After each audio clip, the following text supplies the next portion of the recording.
in your vast experience advising CLTs, have you encountered any individuals trying to join a CLT with the express purpose of blocking its progress? And if that happens, what can a CLT's board do about it?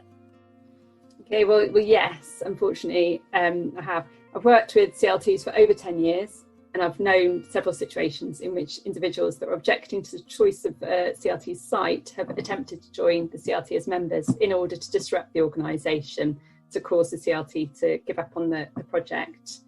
And I'm quite clear with the CLTs that I advise that these attempts to spoil a project are not acceptable. A board's responsibility to the wider community does not require admitting wreckers as members. And whilst it's always better for a CLT to choose a site that isn't controversial in a community, my experience is that there'll always be, very often be a small minority of people that do object, and they fight against the CLT's development. Even if the larger community is supportive, it's very rarely possible to satisfy everybody.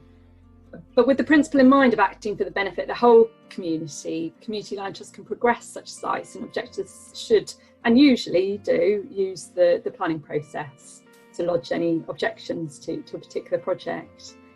At the community land trust's discretion, those not in support of a chosen site could still join as members if they were supportive of the wider objects of the CLT and respectful to the board. But if any member becomes disruptive and attempts to damage the CLT, either through reputational damage, like spreading rumours and misinformation about how a site was chosen, or through abusive behaviour to board members, then those members don't have a place in the CLT, because members should be supportive of their board, even if they disagree. And they should be asked to leave. If a prospective member has attempted to damage the CLT, they should be refused membership. And board members of CLTs, they are usually community volunteers, so they should be protected from abuse by the organisation. CLTs should make sure that they got the power in their governing document to reject membership applications and eject vexatious members from their CLT. And my understanding is that the model rules that are held by the National CLT Network do have the power for boards to do that. Yeah, you're right about that. The network's model rules do include provisions for that. So if many members of the CLT and the wider community object to a project or the choice of a site, can the CLT really still consider its project to be community-led, as we say? Well, the best way for a CLT to be democratically accountable to the wider community is to have wide membership across the community, so that the board can feel confident it does have the wide support of that community. The board should be open and transparent. They should have a clear plan to involve their membership and the wider community as well in shaping their key decisions. And that means that it will be truly community-led.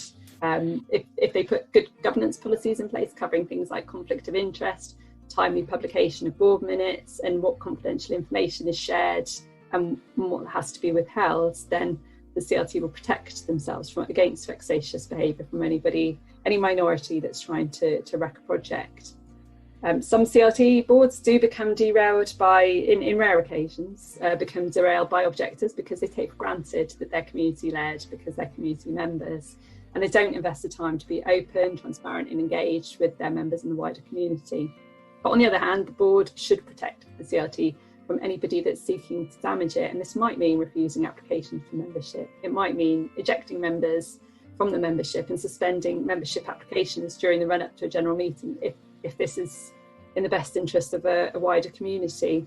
It may be a rare occurrence, but it may have to happen. Okay, thank you so much, Alison, for all of that valuable advice, and I think the groups that are members of the network will really find it helpful.